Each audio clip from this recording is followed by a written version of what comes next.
Greetings and welcome to this edition of Faith to Live By. I'm Pam Christian, your host of this weekly podcast, where each week I seek to help us explore current events from a biblical and prophetic perspective.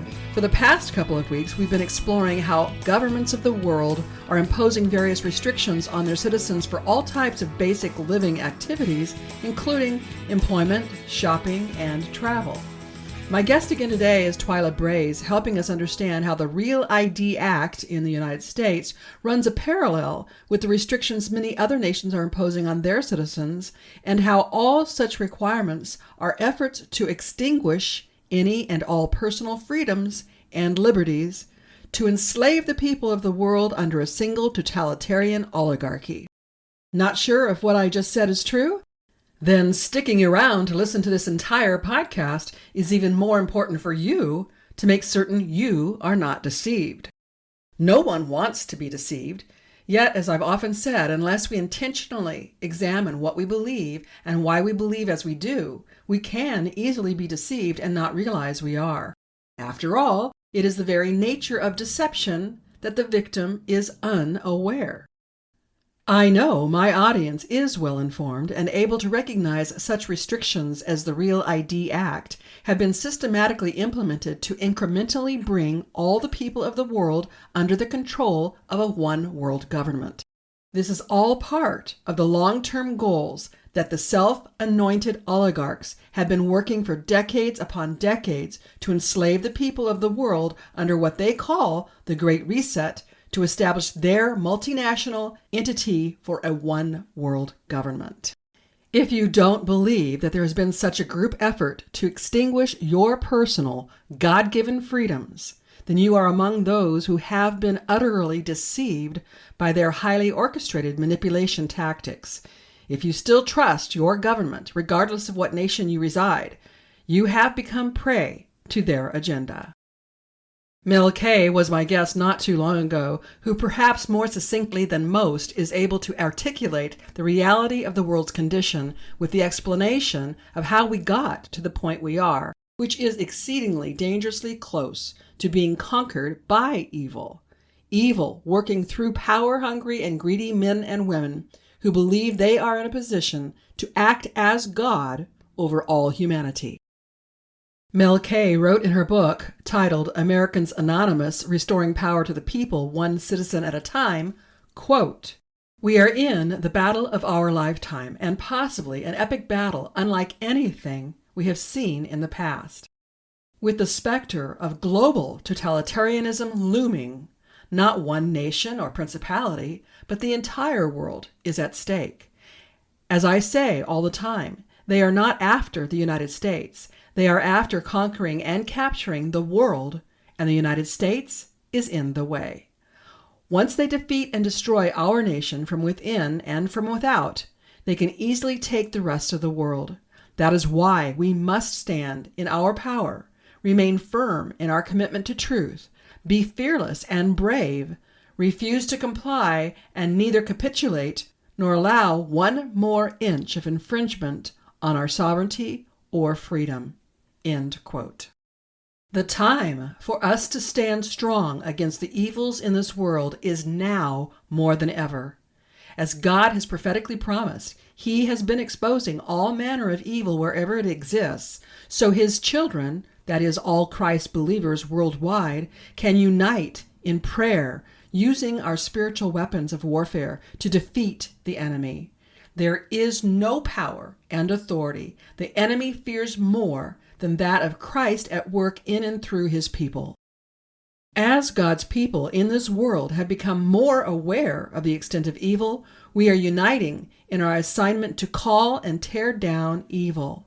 The enemy's plans have been being torn down over the past 5 years, and knowing they are very close to losing every goal they have ever worked for over the past 100 years, the enemy is using what limited abilities he has left to work all manner of havoc all over the world, all at the same time. Hearing reports this past week of what is going on in all of the countries of the world at the very same time is in the natural entirely overwhelming. This is why we must remain engaged in our spiritual reality, so we will indeed realize the victory over evil Christ has already died to provide us. God's promises are certain, and we must remain focused to get us through what is certain to be the most turbulent times the world has ever seen, now and going through into early next year. This very real spiritual war between good and evil is the very reason I started this podcast in July of 2020 to help all of us learn the truth, to no longer be deceived, and fight for our God-given rights, not just for those here in the United States, but for all the people of the world. There is one being that has always sought to overthrow God and assume control over all humanity, and that being is known as Satan. Even if you have not yet come to believe in God and Satan, who are the entities behind all good and evil in this world, the existence for which is best described according to the Christian faith, in contrast to all other world religions and philosophies. But even if you haven't come to believe that, you must admit, at the very least, all human beings have been subject to a global battle of good versus evil. Our choice, then, is to decide which side of the battle we want to be aligned with, good or bad. There is no middle ground. If you are not intentionally aligned with all that is good, by default, you are aligned with all that is evil. If you are not willing to put the effort in to fight against evil for the promotion of all that is good, then you are the same as an intentional enemy against good. In the words of Melke, quote, "The totalitarian blog behind the Great Reset and the public-private partnership stakeholders, along with their United Nations and World Economic Forum tentacles and the international banking cartel, have invested everything in their Agenda 2030 and their 17 Sustainable Development Goals of total power, control, surveillance, and slavery system, will not be defeated without our full commitment to our freedom and future against them." End quote. Being armed with truth is our first order of business, and this is exactly what I seek to help us become each and every week with this podcast. Because our best opportunity for victory over these tyrannical oligarchs is to have the vast majority of people of the world armed with truth, I suggest your role to this end is to share this podcast with as many people as you can, far and wide. Citizens of America need to hear today's podcast about the Real ID Act and learn what we must do to resist it. Similarly, citizens of all other nations need to hear this podcast and consider it in light of the many restrictions and requirements imposed on them by their governments.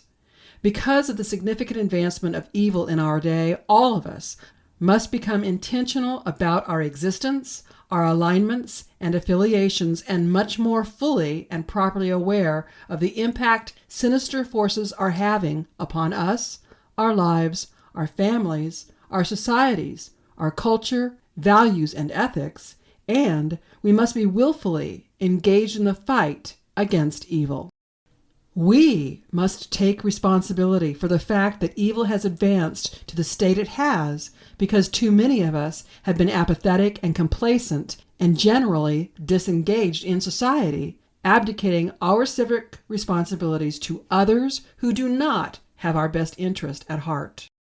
The Real ID Act, in part, impacts our ability for air travel. Something I certainly don't want to be a problem for us who plan on being part of my Christian ground tour of Greece in April 2026. And if you've been thinking about being part of this trip, I want to be sure you know how to get your name on the reservation list. We want to get a group of about 30 people signed up because this size group is best for this type tour. And the more people who sign up, the less the trip costs each one of us. Some who have previously signed up have had to let me know that their plans have changed, which means we have more spots available now, which we want to fill up. At this point, it's just a matter of putting your name on the reservation list with your final confirmation in the next month or so. I'll explain more about this process of placing your name on the reservation list later in the podcast. But now, let me share my interview with Twila Brase on the truth about the existence of the Real ID Act to help you know what you must do to protect yourself and your loved ones.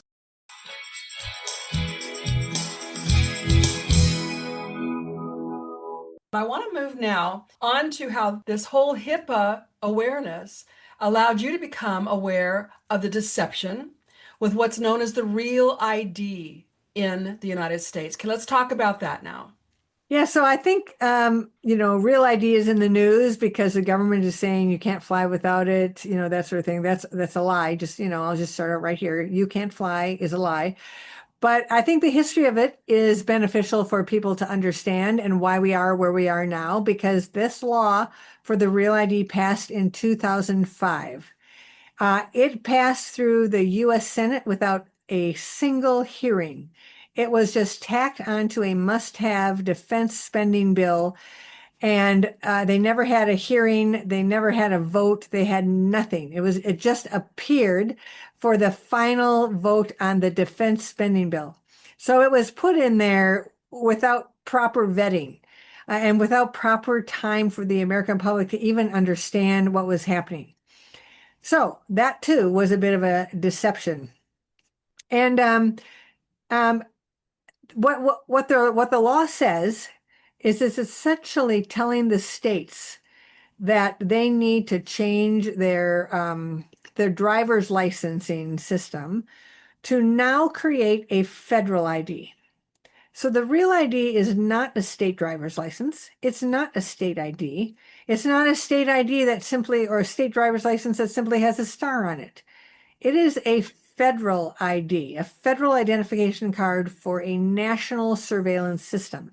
Well, when the states figured this out in 2007, 2008, and 2009, they passed bills. A lot of states passed bills saying, we are not going to do this because this violates our rights. This is an unfunded mandate. It's going to be extraordinarily expensive, and it violates privacy rights because it's becoming a federal ID.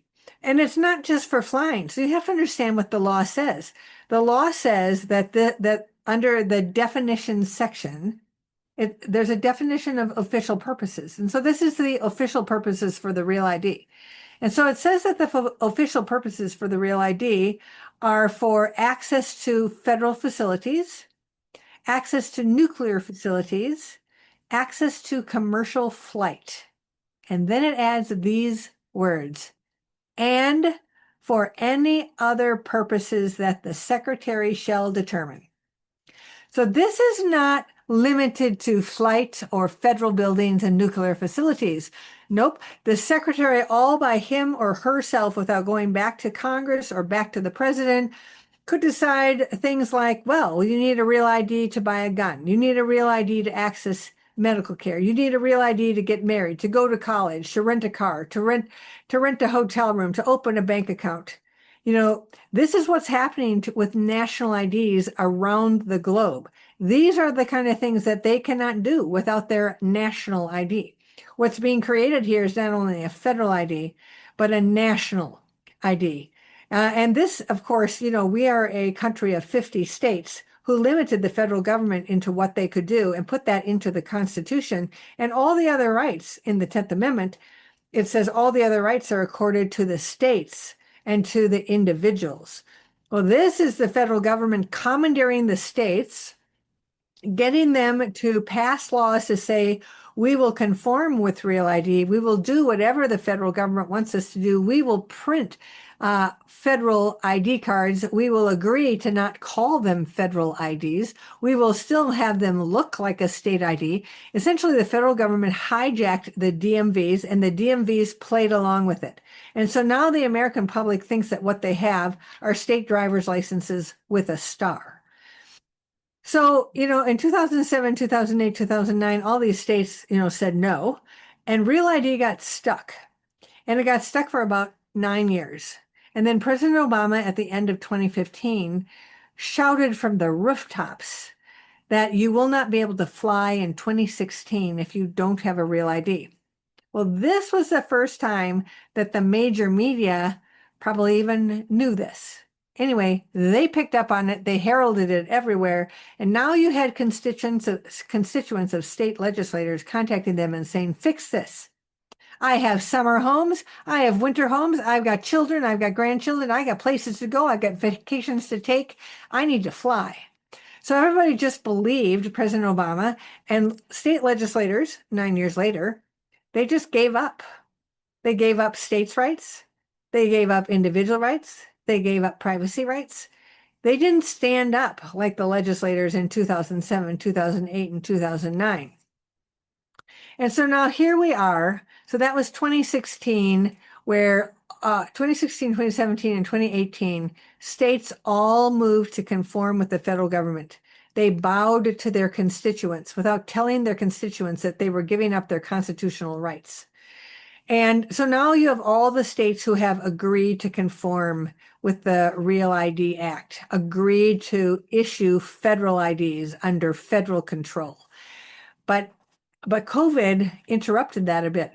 They essentially pushed back deadlines. There's been probably about 6 or 7 deadlines in total because people were just not getting the Real ID, and legislators were saying no to the Real ID, and states weren't ready to issue Real IDs, and they didn't have enough money for the new equipment. Thing after thing after thing caused delay. So now here is where we are. They said that on May 7th of this year was the deadline to have a Real ID or you wouldn't be able to fly. And that has always been a lie. So first and foremost, the TSA has 16 different identification cards that you can use to fly. Or maybe even before that, what you need to know is there's no law anywhere that says you need any kind of ID to fly. This is just something the FAA came up with, but it's not backed by a law. The FAA is a regulatory agency. It's not legislators. There's no law requiring you to have an ID. But everybody has, followed this. But above and beyond that, now we have this law that says you need a Real ID for flight. And I don't actually even think that the law has said, or any Real ID compatible other ID. But the TSA has chosen to have 16 different IDs. And of course, your passport will always work for flight because it's going to work for flight over the globe. So it's always been a lie, and it's a lie that is meant to convince you to go and give up your constitutional rights and get this federal ID. Now, your listeners are probably thinking, well, so what? It's a card with a star. What, what's the big idea? Well, is this really worth fighting over? The DMVs testified to Congress December 5th, 2023, of their plans to digitize the ID, put it on our phones, and have remote access, real-time remote access to our phones. Now, just imagine if they think you've done something wrong and they just turn it off. Turn it off. What are you going to do? Where are you going to go? How are you going to buy anything? Right? So what we're really looking at here is the creation of a foundation for the American version of the Chinese social credit system. Right, exactly. And right. so that this ID becomes a digital tracker, a digital controller. It'll control whether you get access, whether it'll monitor every transaction that you have. A digital ID pings the government, the DMV, every time you use it. They'll know where you're at. They might know what you're buying. It depends on, what comes back at them. But it can be, what is that word when you triangulate, right? You can triangulate, and who else is standing next to you? Who are you talking to? And they use their card too. So the two of you are going to a concert together. The two of you just bought fishing equipment. Whatever it is, they can have that information. So this is really, and then it's biometrically controlled. I didn't even mention that. So the federal law and the rule require a biometric starting with your face. And you should be incensed about this. This is a Fourth Amendment violation because what they have done is they have claimed a right to collect and catalog the coordinates of your body for their control. They are going to make your body your identifier, something that can never be changed, but something that can be faked and hacked and used to digitally impersonate you. But you, unlike a social security number, you can't change your body parts. You can't change your face. You can't change your thumb. You can't change your palm. You can't change your gait. You can't change your eyes, except by, like major surgery, right? This is a complete violation. The government has claimed this, and they're hoping we just don't notice. And so many people don't notice because they're going to the airport. And when the TSA at the checkpoint says, stand in front of that, give me your ID and stand in front of that camera, they're just doing it. They don't realize, I believe this is what's happening. They're not only being desensitized to let the government claim their body as their identifier. They're also, I believe that this is training their machines, their artificial intelligence machines. So when you hand them the ID, which you took the picture and who knows what clothes looking, who knows how that day, right? Now they've got a new picture of you. Now they've got new hair shadows on men. They've got you in a hat. They've got you in this. They've got you in that. And they say that they're getting rid of the picture, right? But are they getting rid of the data? Are they getting rid of the digital, bytes that are coming in about different pieces of you? I think they're training the machines to be able to see you better in a crowd than just, using your the picture on your ID. So you have to understand this is so big. This is so big. It should not be coming out of the Trump administration. Kristi Noem, Secretary of Homeland Security, she's lying. She lied on April 11th when she said, if you come without a real ID, you won't be able to travel. That's what she said on April 11th. The deadline was May 7th. On May 6th, she stood before Congress and they said, so people without real ID won't be able to fly. And she said, oh, no, no, no, no, no, no. If they come with the regular ID, there'll just be a few more security steps and then we'll make sure that they meet their travel itinerary. That's what she said. And then the very next day on the so-called deadline, she put on Instagram that said today in all caps, if you do not come with your real ID, you will not be able to fly. So she said one thing to Congress on May 6th, and she said another thing to the world on May 7th. So she is pushing everybody into this violation of constitutional rights, this national federal identification system that could be hooked up with a global ID system, could become a vax passport, could become a national patient ID, linking all of your medical records together, could become so many things. All right, now I'm going to ask you for conjecture. The question is, do you believe that Kristi Noem is part of a larger effort to actually continue to deceive the American people for tracking and surveillance? I don't know that question. What her intentions or mindset is, I have no idea. But the fact of the matter is, if you were a real conservative, you would not be working to get people into an unconstitutional national identification system that when you are out of your position and when Trump is out of office and when someone like Gavin Newsom comes in, a system that he would use to keep you in his 15-minute cities, a system that he would use to make sure that you paid taxes for all your carbon use. Now we can see how far you travel and where you go, and we can see all the miles. We can just categorize them because we've got it all digital now. If you were a real conservative, you wouldn't do that. So we may not actually know the answer, but there's enough other evidence through these years that we can make some pretty accurate conjecture. And I'm in agreement with you. We may be somewhat protected while President Trump is in office, but what about the future? With that in mind, is your organization, because you're specific for health freedom, is your organization helping people fight against this real ID and the claims that they are making of what we can and cannot do so that we can fight back and maintain our freedoms? Because as you said, this is unconstitutional. It violates our rights as American citizens. There's got to be some pushback that we can do.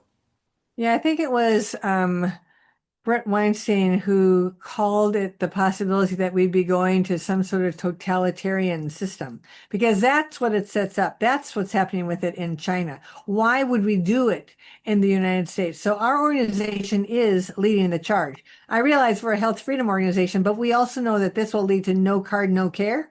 We know that it will be the vax passport. We believe it will be connected globally and it will be used to share all sorts of information about each and every one of us. And we are also very concerned that the way that they would force everybody into a real ID is they would say, as the very next official purpose of the real ID would be access to medical care. Not Mm-hmm. everybody has to fly, but everybody needs a doctor. And Mm-hmm. so yes, as a health policy organization, we are very involved. We are leading the charge across the country. We have all sorts of documents on our refuserealid.org web page. It's a very special page. Documents to help you say no, documents to help you turn in your real ID. All sorts of people in all sorts of states around the country are having success. Some of them are not, and they're letting us know. And so if your listeners are making those kind of efforts to switch back, do not wait for your renewal period. Do it right now. Okay. The DMVs have gone rogue before. All right, let's talk about that because that was one of the things I also wanted to bring up. You were just ahead of me. It's wonderful. But there are options in many states where we can, if we've already accepted the real ID, we can go back to the Department of Motor Vehicles and ask for a standard state ID, correct? Standard state ID or a standard state driver's license. So there are 45 states that do not require the real ID. Only 5 states do, and that's Texas, Wyoming, Georgia, Mississippi, and Florida. Did I list them all? Anyway, so those 5 states don't give you any option whatsoever. But there are other states that don't give you an option once you've made the switch. And we've been finding that out because of what people are telling us. And we're not sure if it is that the state doesn't allow it or the individual DMVs don't allow it. And you could maybe go to a different DMV and make a switch. We're not sure about that yet. We know that from somebody and several people in California. They called it easy peasy. They just went and made the switch. Somebody somewhere else, the DMV agent said, "Well, I don't want to be nosy, but why don't you want this card? Why do you want a state driver's license?" And she just kind of demurred, right? She just didn't give a lot of information, the person who was making the switch. So the agent said, "So is it that you don't want a federal ID?" So that was interesting, right? So the DMVs know that this is a federal ID. And so, it'll be up to your listeners, wherever they are, to figure out whether or not their state would say no. Minnesota, it's really easy. We fought it here for 2 years. And so everything is really easy here to make the switch because if, for example, in Minnesota, we have the law so strong that if Christine Ohm would say for healthcare access, you need a real ID, the real ID law in Minnesota that conforms to the federal ID, that law goes poof. It's gone. So the entire law is repealed the second that HHS would add something beyond commercial flight to that required uses. And that is one thing that we are encouraging legislators. There's like legislators in 10 different states already, and there's, I think, another 2 who are working on legislation to stop conforming or to shut down the real ID in their state or to put poison pills in it like that. Like if you add anything else, we're done. So yeah, I encourage people, don't wait because those DMV agents who went rogue, in those 9 years, remember I said there was basically 9 years between when the state said no and Obama shouted from the rooftops. We discovered that there were a whole bunch of states that even though there were laws against it in their state, they were taking federal money and moving the state into real ID compliance behind the backs of their governors, behind the backs of their legislators. So if you have 3 years until you need to re-up, don't wait. Get it now. There are 44% of all driver's licenses and IDs that are not real ID compliant. And Homeland Security and TSA are desperate to get that number down. And we are determined to get that number up. We want it to be not just 44% non-compliant, we want it to be 46, 48, 50, 52. We want to change the trajectory, and we need the American people to work with us to make this happen. So go to refuserealid.org, and there's even one page, it's red on the top, and it says, lose your real ID. Lose your real ID, and it gives you all the instructions. But usually it's just as simple as going in there and saying, I don't want this real ID anymore. I want a state driver's license. And it's usually that simple. Twila, this has been a wealth of information, especially for all of us here in the United States. But you did make reference to how a lot of this is a parallel to what's happened in communist China, where there is serious tracking and surveillance of people there, so much so that they have a social credit score that can impact their bank accounts, their spending, their travel, and on it goes. We are on that kind of a trajectory here in the United States. And I'm supposing other nations of the world most definitely are on the same kind of a trajectory. With that in mind, they may not have the Constitution of the United States to protect them, but there's got to be other things that people around the world can do because more and more we are seeing global trends to try to take over people around the world and enslave us. What do you recommend on that big note? Well, on that, there's got to be people just like there are in China, right? Just like there were in Hong Kong who protested everything. But I think protesting, trying to become part of your own government to start to turn it around, to figure out who are the contractors for these countries doing this. Because in America, there's a contractor called IDEMIA, and everybody should look up IDEMIA. IDEMIA sees you. They're the ones who are running the cameras at the TSA. They're the ones who are doing the TSA pre-check. They've got the cameras in every port, well, not every port, but lots of the big ports around this nation. And they're doing most of the driver's license cards for the states in the United States. Are they global as well? They are in France. So they're a French company. They used to be called Morphotrust, and they're now called IDEMIA, IDEMIA. Just look them up and see. You can see their videos about their cameras. They want to see you, from about 20 feet back. They want to use your face to already put a name to who you are. So they show all of this on their website, what their plans are, all the different countries that they're working with. So the whole thing is going up in this direction. And there are publications like Biometric Update. It's news. It's free. It's online, which tells you every day, the latest things with national ID cards and digital ID cards and the companies that are working on them and the countries they're being imposed in and all that sort of thing. But America stands as a beacon of light in this world of darkness in so many ways. And we are headed down into that world of darkness, which is why our organization is bound and determined to turn this around. Because I believe that Americans want to be in the world of light and freedom.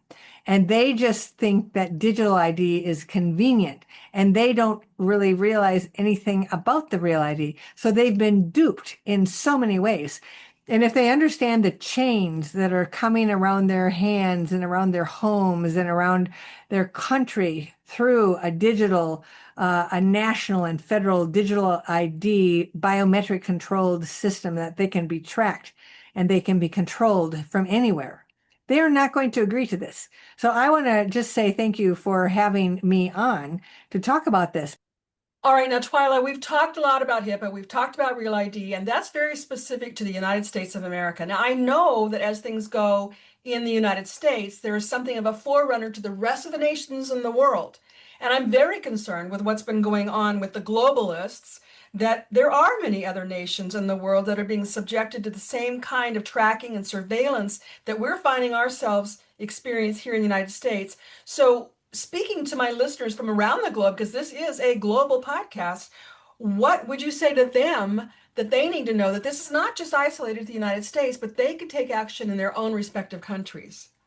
Well, I think that there are always people in every country who are lovers of freedom. And actually, I think that they always look to the United States to try to get information and advice and ideas for what they can do, but they have to move in their own country. And so, to tell the story about how these digital systems can be used to control them, to see what happened in China. Are they looking? They have to share that. But they also should, try to get a position in government, like as a member of their ruling party, who can actually move to get them to extract them from these kind of programs on digital ID. They should also look at the companies and they should track these companies. Like, who are these companies? So in America, it is IDEMIA that is really the one who's doing this all for the government. And IDEMIA is spelled IDEMIA.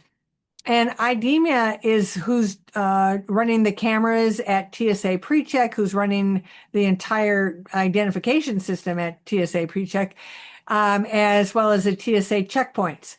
And they also have ports all around the country that they have cameras in. So they are perfecting their system to know you by your biometrics and to know who everybody is and to be watching.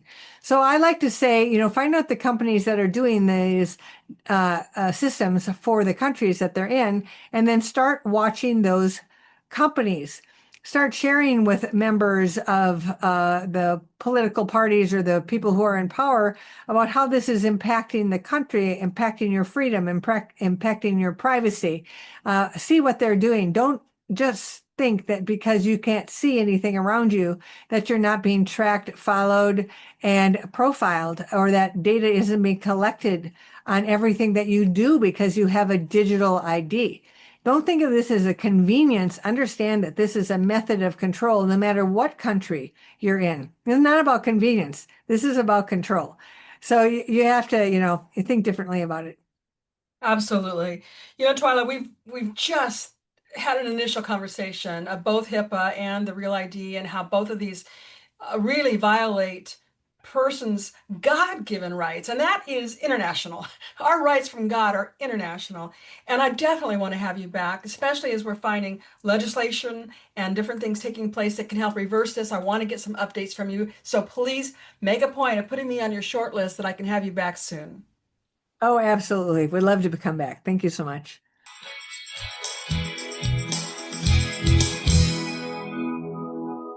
So, part of what I didn't like learning is that the Real ID Act passed without a hearing or a vote and was actually tagged onto a defense spending bill. This is evidence of tyrannical management of we the people.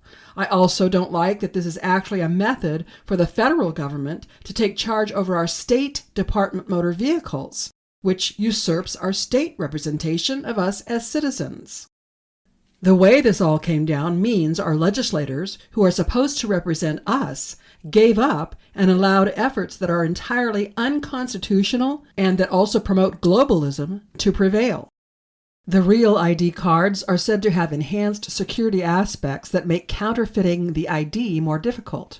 But more, the Real ID card contains compliance that helps pave the way for secure mobile identifications on smartphones.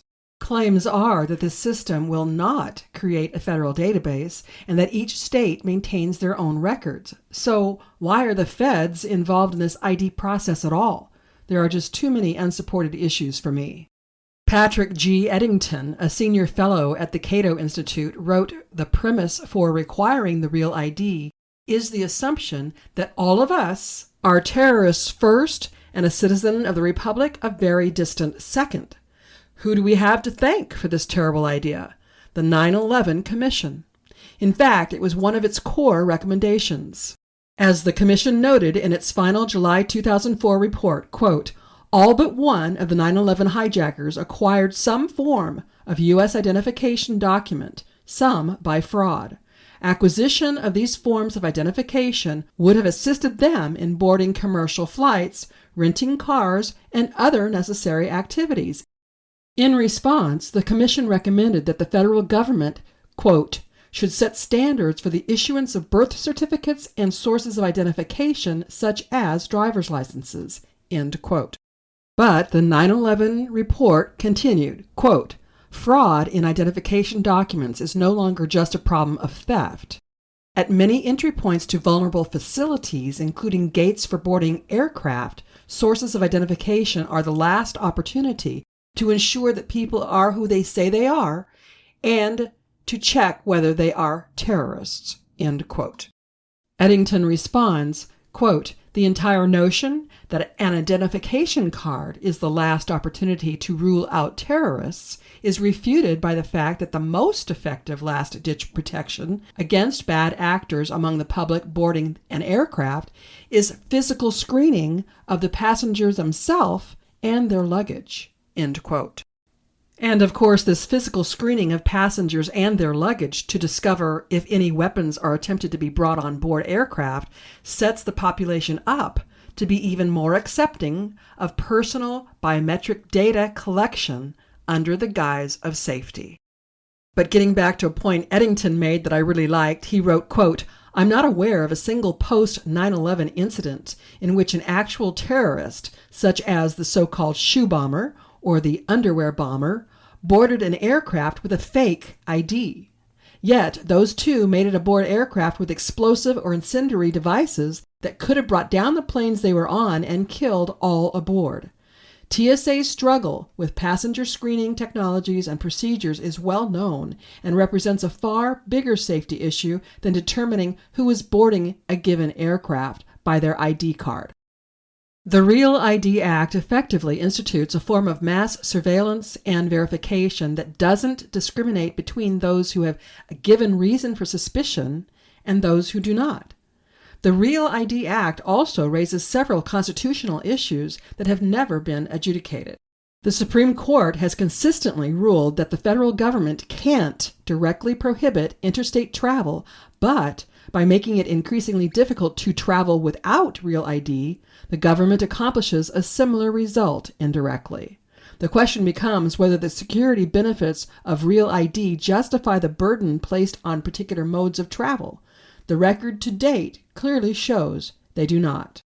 Eddington concludes his article stating, "Finally, it implicates the principle of proportionality in constitutional law, whether the restriction on rights is proportional to the government interest being served.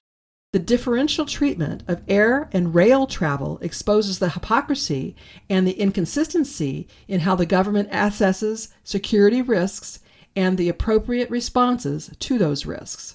The government has no business knowing who I am or why I am traveling domestically on an airliner unless I'm wanted for a crime or have given reason to suspect my intentions by having weapons on my person or in my luggage during screening. REAL ID obliterates the idea of freedom of travel, which is why it should be abolished." End quote. So, with just this much so far, we have ample good reason to get rid of the REAL ID Act. And I'm not sure if Twila made it clear enough, but you have options. Even though Tulsi Gabbard and others are making the public believe the REAL ID is required, all U.S. states allow you to choose not to upgrade to a REAL ID compliant license, effectively allowing you to keep a standard ID by simply not applying for the REAL ID compliant version when you renew. While the REAL ID Act sets federal standards, states are not mandated to require all residents to have a REAL ID. They continue to offer standard, non-compliant IDs for residents who prefer them or who do not need them for federal purposes. 5 states previously resisted the REAL ID mandate, but now issue federally accepted enhanced driver's licenses, EDL, as an alternative. These EDLs serve the same function as a REAL ID for domestic air travel and other federal purposes, but are not required for residents. The states included Michigan, Minnesota, New York, Vermont, and Washington. And if you're a resident of any of these 5 states, I suggest you look into what these EDLs actually entail before you accept it. States that don't have an EDL are still offering their standard state driver's license. If you have already secured a REAL ID and you want to return to your DMV and apply for a standard state license, you can. It will mean filling out the necessary application and paying any required fees, but you will be removing yourself from the unconstitutional restrictions and making a statement to our federal and state governments at the same time. Now, with a standard driver's license, you will need to show a valid United States passport to enter a federal building or for domestic air travel. This is what I and my husband have opted to do. While nationwide enforcement propaganda for federal purposes began in May 2025, several states and civil liberties organizations continue to oppose the law on the grounds that it creates a de facto national ID and is an invasion of privacy. Here are some actions you can take. First, opt for an alternative ID where possible. In some states, you can obtain a drive-only license, which is not a REAL ID compliant driver's license, and it's solely for the purpose of driving. Using a non-compliant ID for state functions and a passport for federal purposes like air travel can help resist the normalization of real ID as a national ID. For air travel and accessing federal facilities, you can use a United States passport or another TSA-approved ID instead of a real ID-compliant state license. This can help push back on the idea that real ID is the only form of identification. You can contact your state legislators to voice your opposition and encourage them to propose or support measures that roll back state-level real ID compliance. You can contact federal representatives, contacting your United States senators and congressional representatives and asking them to repeal or reform the Real ID Act. You can argue that it infringes on privacy rights and that other secure identification methods already exist. You can sign petitions, participate in online petitions, such as those hosted on platforms like Action Network calling for the repeal of the Real ID Act. You can support advocacy organizations. You can donate or volunteer with organizations that have historically and continue to oppose the Real ID Act. Opposition has drawn support from groups spanning the political spectrum, including civil liberties groups, libertarians, immigration advocates, and state-level organizations. They use strategic litigation and advocacy to challenge government surveillance and national ID systems. Using an internet search, I found a long list of different organizations, including the American Center for Law and Justice. You can help raise public awareness, spread information about the privacy and surveillance concerns associated with the Real ID Act, and challenge its purpose as a national ID. Use social media, community meetings, and online forums to inform others. My faithful listeners know the advancement of evil we have been subjected to is multi-pronged and by design has been launched on all possible fronts. As God explained in his prophetic word through Julie Green, which she posted on October 6th, we are in a war with countless battles occurring simultaneously. It is the intention of the enemy to have us scattered, distracted, and ineffective by the sheer magnitude of assaults. Through Julie, God said, quote, "You may be asking, Lord, what do we do? Our enemies are targeting every part of our lives. They are targeting our nations, our freedoms, our children, our health, our minds, our finances, our well-being. What can we possibly do about this? What kind of choice do we have if our enemies have this type of hold already in place and have designed all these things against us? How do we fight them back?" My children, God says, you war, you worship and resist, while the wicked are restricted. End quote. God says you war, worship, and resist. W-A-R. While the wicked are restricted. As we war, the wicked are restricted. No matter what the battlefront, the victory is assured by the same tactic in every situation: worship and resist. We worship God for who he is and what he has promised and what he has already done. God has revealed our enemies are petrified of born-again Christians. The enemy knows the power we have over him and his schemes when we wield the authority and the power we have in Jesus Christ. God knows we have not been properly taught how to wield his power, but he is now, by the Holy Spirit, raising us up to speak, decree, and declare our victory in Christ.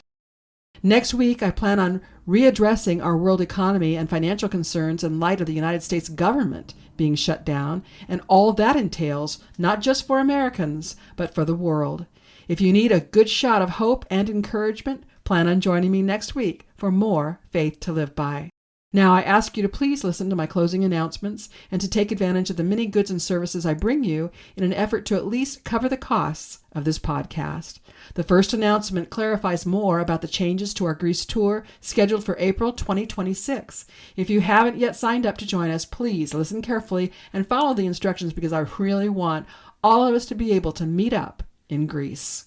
It may seem far off, but most people make plans for a significant vacation about a year in advance. So if you haven't already expressed interest in traveling with us in April 2026, Now is the time to do so.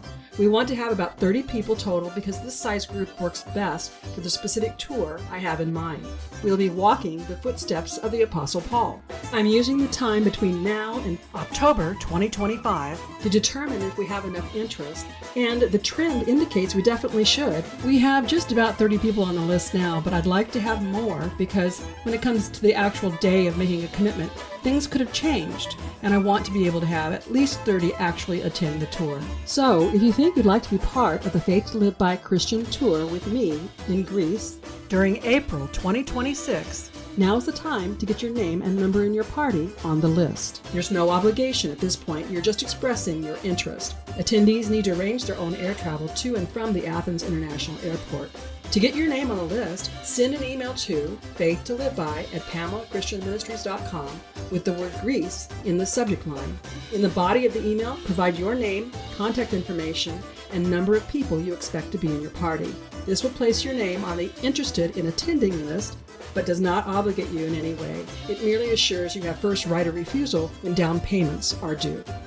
If you didn't get the details written down that I just shared, simply visit my Beyond the Podcast page using the link in the show notes.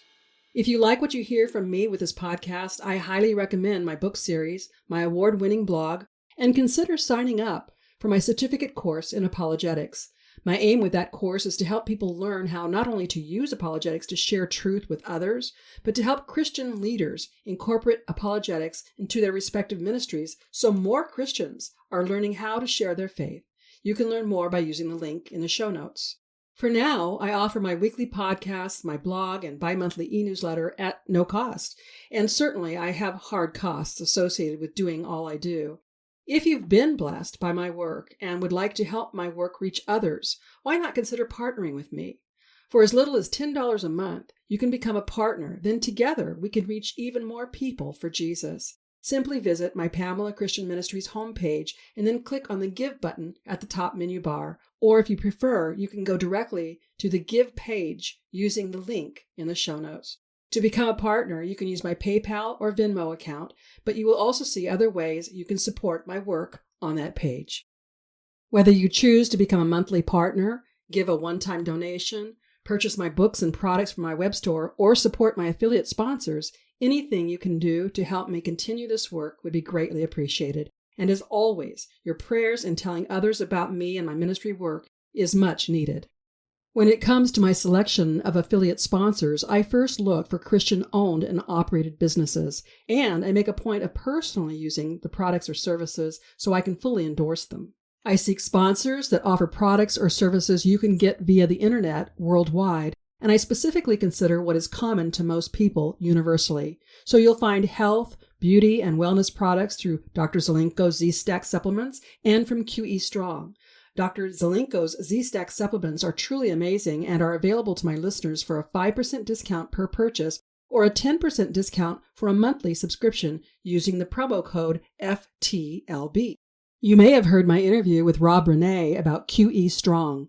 Discover the benefits of quantum energy to overcome all sorts of ailments. Visit QEstrong.com and use the promo code FTLB at checkout to receive your discount. Then my newest affiliate I'm really excited to bring you is Q Streaming. That's CUE Streaming Television. People with United States addresses can get over 3,000 channels, including live TV with streaming television without a contract. Get all of your local networks and favorite movie and sports and pay-per-view channels for about half of what cable costs. See the video promo link in the show notes to learn more. Affiliate sponsors only provide financial support to me when you purchase what they offer. So before you support Amazon or any other retailer, if I offer what you're looking for, please purchase through me.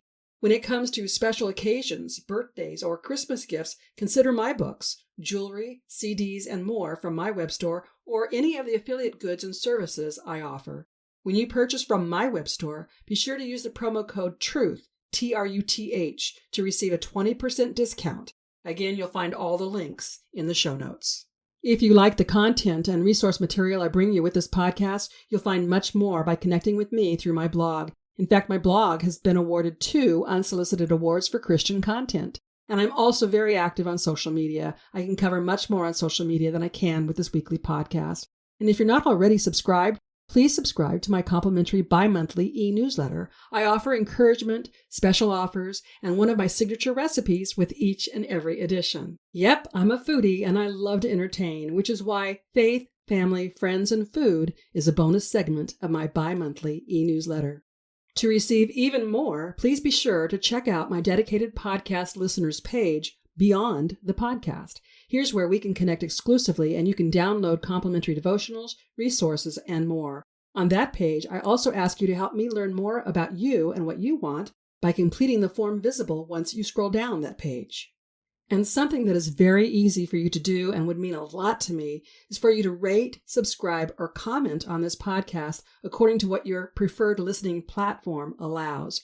You know how it works. The more likes and subscriptions to this podcast, the more opportunity we have to expand the listening audience. And that means we can reach more people with the gospel message of Jesus while helping people learn how to better apply their Christian faith.